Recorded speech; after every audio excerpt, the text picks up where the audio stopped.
All right, let's crush an instant nerdle. So we've just got division today, which is tough. So instant nerdle is the game where they give you a scrambled up math equation and you have to unscramble it. So all these purple tiles are in the wrong place and the green one's in the right place. So the only thing I know is that the 4 goes here, and then I have to mix up all these other numbers and figure out what's going on. When you only have division, it's going to be a triple digit divided by a single digit equals a double digit, or a triple digit divided by a double digit equals a single digit. There are 2 different ways that can work. I'm going to start with assuming that this 4 is just the answer and it equals a single digit number, and then if I prove everything wrong here, I'll move the equal sign. So typically I think of division in reverse. I kind of think of the equal sign as a multiplication sign and the division sign as an equal sign, because you can kind of do that with multiplication and division. They're inverse operations, I guess. So whatever this number times this number is going to determine, so the ones digits kind of determine each other. So if I try a 3 here, 4 times 3 is 12, so that would mean that this number would have to end in a 2 to make it work. So this is a possible outcome for the answer. So I'm going to start with this, and now I'm going to try some tens digits and see if I can make this work.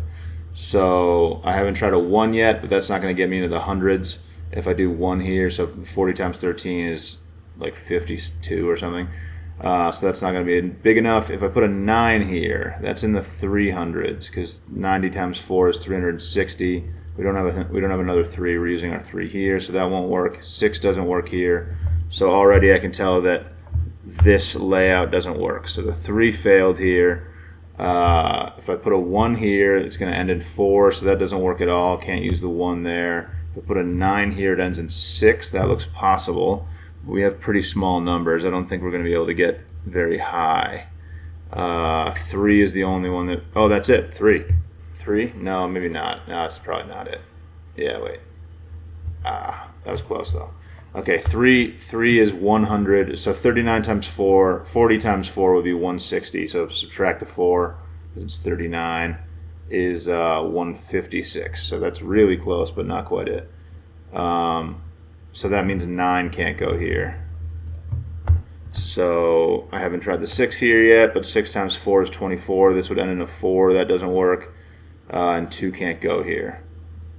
So I've now tried every single digit number with the equals. I've tried every ones digit number here with a single digit answer. So I think the equal sign actually has to go here. And again, I'm going to try the single digit numbers, and hopefully this works this time. So if 3 goes here, we would put a 2 here, because 4 times 3 is 12. And then I can try different tens digits numbers here. So 14 isn't big enough, because 14 times 3 would be a double digit number. If I put a 9 here, we're in the 200s, right? Yeah, because 90 times 3 is 270. We already used our 2. If I put a 6 here, 6 times 3 is 1. There we go. 64 times 3 is 192. That's an instant nerdle for you, dude. There it is. Thanks for watching. Catch you later.